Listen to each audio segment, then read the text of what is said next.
हाय friends अंदरिकी welcome back to my channel Anitha సరదా vlogs అండి। సో ఇవాళ మినీ వ్లాగ్ వచ్చేసి ఏంటంటే ఇంకా ఎండాకాలం ఫుల్ మండిపోతుంది కాబట్టి చల్లచల్లగా వాటర్ తాగాలనిపిస్తుంటది। ఫ్రిడ్జ్ వాటర్ కంటే కుండల వాటర్ చాలా మంచిది। సో దానికోసం అయితే నేను మా గృహప్రవేశం అప్పుడైతే కుండలు అయితే కురాడు కుండలు తెచ్చి పెట్టుకున్నాం కదా, సో అవే వాడుతున్నాను। ఇంకా కొత్త కుండ అయితే ఏం కొనలేదు। ఒకటి పచ్చడికి ఒకటైతే నీళ్ళు తాగడానికి కోసం అయితే కడుగుతున్నాను। ఎలా కడగాలో చెప్తాను చూడండి ఫ్రెండ్స్। బకెట్లో అయితే ఫుల్ గా వాటర్ పట్టేసి ఇంకా అందులో కుండలు అయితే మునిగేటట్టు అయితే పెట్టేసుకోండి। ఇంకా ఆ తర్వాత 24 అవర్స్ ఒక డే మొత్తం పెట్టేసుకోండి। ఇవాళ 9 o'clock పెడతా, రేపు మార్నింగ్ 9 o'clock కి తీయండి। తీసేసి కొంచెం సాల్ట్, లెమన్, ఇంకేమైనా ఉన్న చింతపండు అవన్నీ వేసుకొని అయితే కడుక్కోండి ఫ్రెండ్స్। నేనైతే సాల్ట్ వేసుకొని అయితే కడుక్కుంటున్నాను।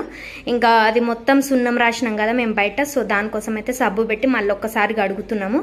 అదంతా కడిగిన తర్వాత ఇంక వాటర్ అయితే పోసి పెట్టుకోండి। కుండ కింద అయితే ఉసుక పోసుకొని కుండ పెట్టుకొని ఆ తర్వాత తడి బట్ట చేసి చుట్టేసుకొని తాగండి। చల్ల చల్లగా వాటర్ ఈ సమ్మర్ ఎంజాయ్